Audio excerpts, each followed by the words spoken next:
Hey YouTube, gonna do a review on this 2018 Harley Davidson Street Glide Milwaukee 8 107 stock. It has 77 horsepower and 101 foot-pounds of torque to the rear wheel.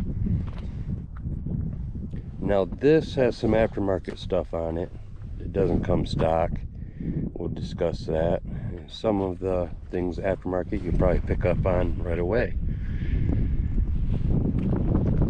Let's just get a look at her.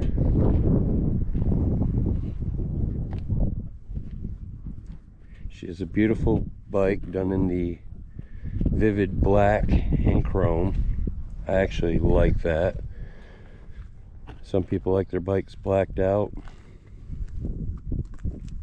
or different colors. This is my preference. Okay, so let's talk about it. Let's talk about some aftermarket stuff. It has the aftermarket backrest right there, and right down here, let's get a closer look. Right down here, I can adjust that on the fly if I need to. That's you can get them on Amazon. Get it set to your riding position. Usually you don't change it, but you can. It does fold down without having to hit that adjuster, so you can get a rider up here on the back. The trunk, also got that on Amazon. It's got the luggage rack on back if you want to strap some extra stuff for camping or longer rides. Maybe some luggage if you need to, but there's plenty of room inside to put a full face helmet in, or two. I've had up to 2 full face helmets in that trunk. I love storage on a bike. That's just my preference. So, stock, you're going to get about 38 miles to the gallon. You might get more, you might get less, depending on how you ride it. Aftermarket, this has an aftermarket cam inside here. Obviously you can't see it, but that's right where it'd be. It has a aftermarket cam for power, and that definitely significantly lowers your gas mileage. So now I'm getting on average about 21. I have seen up to 31 miles to the gallon straight up highway riding, 6-speed, just jumping from gas station to gas station. That's about the best I'm going to get. Alright, my favorite part about the review. Let's go for a ride. Let's giddy up and go. Now, I've had my wife on the back of this, and I tell you what, I couldn't feel no difference. This thing has all the torque you need. All the giddy up and go power. This is my very first Harley. I like all kinds of Harleys, but this one is mine. If I want to brake, I just move my foot over and hit the brake, move my foot back. It seems like a pretty easy, simple motion. Because I'm 6'2", my height allows me to ride like that comfortably. I got a heel toe shifter on this still, therefore I'm always hitting down. I'm never kicking up.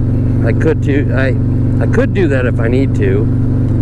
I love how it tells you what gear you're in, but now if I hold in the clutch, that goes away. It doesn't know what gear you're in until you release the clutch, and all the technology can figure out exactly what you're wanting to do.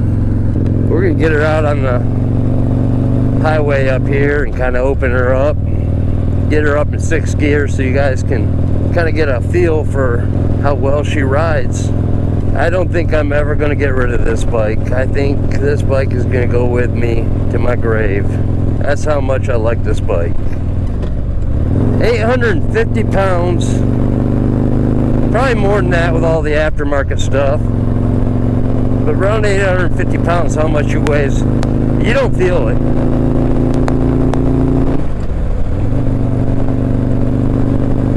5th gear, 65 mile an hour. 70 mile an hour, revving about 3,100, 3,200 RPM. Let's go to 6th gear. 70 mile an hour, about 2,700 RPM. So she drops about 500 RPM, giving you a little bit more gas saving abilities, although I'm not too worried about saving gas because she's a gas guzzler, but she's got all the power you need. I don't crank on her. I sit here and baby her. She babies me. The 2017, 2018 models, they say that the oil pump is weak or can fault out. It's bad. Could go bad. When it had the upgraded cam, it had an upgraded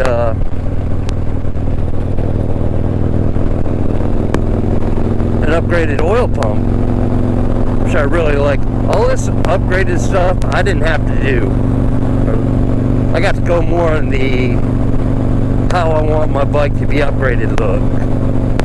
A lot of people say throw the trunk on there, you're turning it into an old man's bike. Well, let me tell you, I am an old man.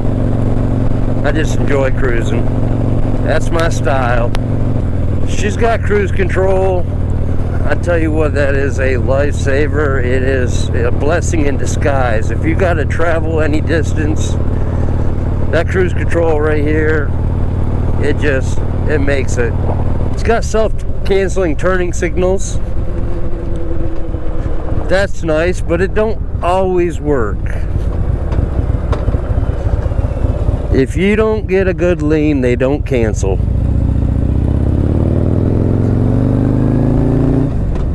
It canceled itself right there, so it did work. And I didn't have a crazy lean, but I mean, if you just stay straight up and you just turn just the handlebars, they don't cancel. So you got to kind of watch out for that. You'll be riding with your turning signal on if you ain't paying attention, and people will be thinking you're turning and you're not.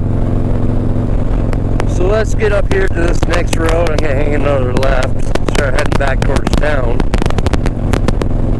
She's a little windy. Let me close my visor. I'm not sure how well the wind noise is picking up on this or what have you, but hopefully we're getting some good audio. I'm not about ready to go on this dirt road, so let's just get turned around. Thing about street tires is they just don't handle that well on dirt. I didn't turn good enough that my turning signals didn't self-cancel that time. Let's open her up here. Ready?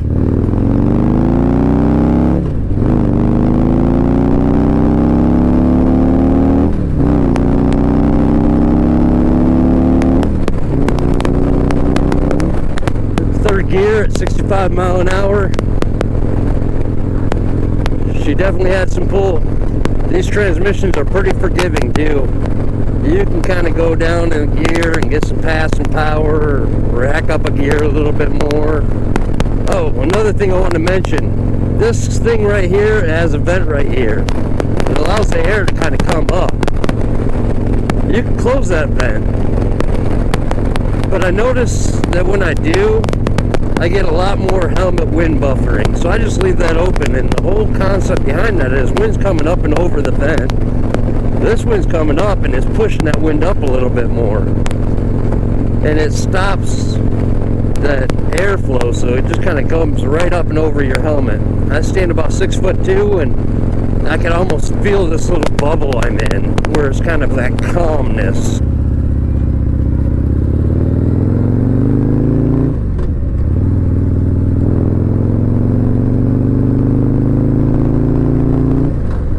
Sun's trying to peek out of them clouds.